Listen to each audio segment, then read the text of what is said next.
আবার ইদানিং এতদিন যারা ক্ষমতায় ছিল তারাও যাইতে আছে, তাই না? তো বর্ডার টপকায় যারা ভারতে ঢোকে তারা তো আর বর্ডারের ওই পাশে ভিআইপি রাস্তা পায় না, কারণ ওটা তো বর্ডার। ওই পাশে গেলেই রাত অনেক হয়ে গেছে, ওই মাইকগুলো বন্ধ করে দেন। অনেকে ঘুমাইতেছে, অনেকের বাড়ি ছোটো বাচ্চারা আছে, মুরব্বীরা আছে, অসুস্থ থাক, হ্যাঁ পরীক্ষাও আছে অনেকে, হ্যাঁ শুধু বক্স থাক। তো ওই বর্ডার এই র করে দেন, ইকো রিভাব সব বন্ধ করে র করে দেন। আমি কথা বলবো তো শুধু।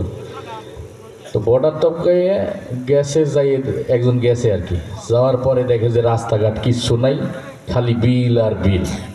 সে বর্ডার টপকায় যাইতে আছে তো যাইতেই আছে, কোনো গ্রামও তালাশ করে পায় না, দোকানও তালাশ করে পায় না। যাইতে যাইতে প্রায় 1.5-2 দিন হাঁটতে হাঁটতে খিদে পেটের অবস্থা 12টা বেজে গেছে। তো আমাদের দেশে তো বড় একটা ইয়ে আছে, বিল আছে, চলন বিল। আমরা খুব গর্ব করি বাংলাদেশে বিশাল বড় একটা বিল আছে, চলন বিল। এরকম চলন বিল ওই ভারতের ফুটপাতেই বেরিয়ে থাকে 4-5টা।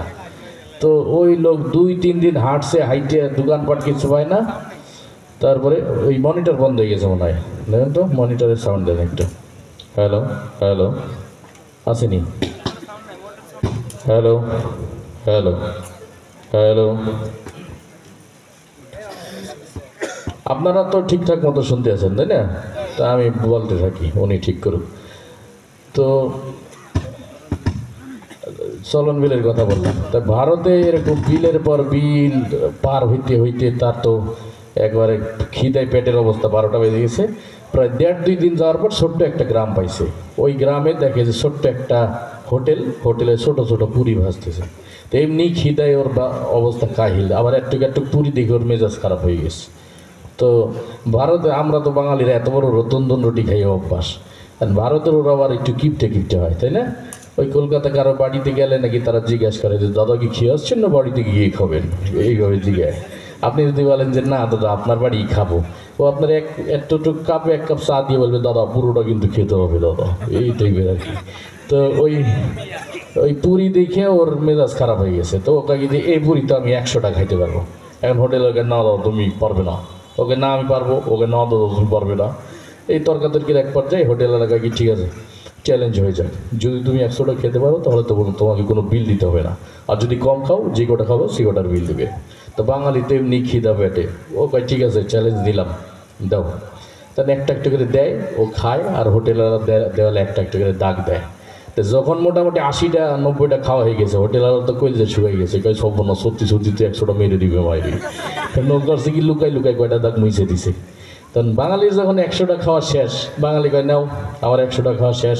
হোটেলওয়ালা কয় কি না দাও তুমি 100টা খাওনি, তুমি 80টা খেয়েছো, আমি গুনে গুনে দাগ দিয়েছি। তখন বাঙালি কয় কী ব্যাপার, আমিও তো গুনে গুনেই খেলাম 100টা, আবার 80টা হইলো কেমনি? কারণ না দাদা আমি গুনে গুনে দাগ দিয়েছি, 80টা হয়েছে, 100টা হয়নি।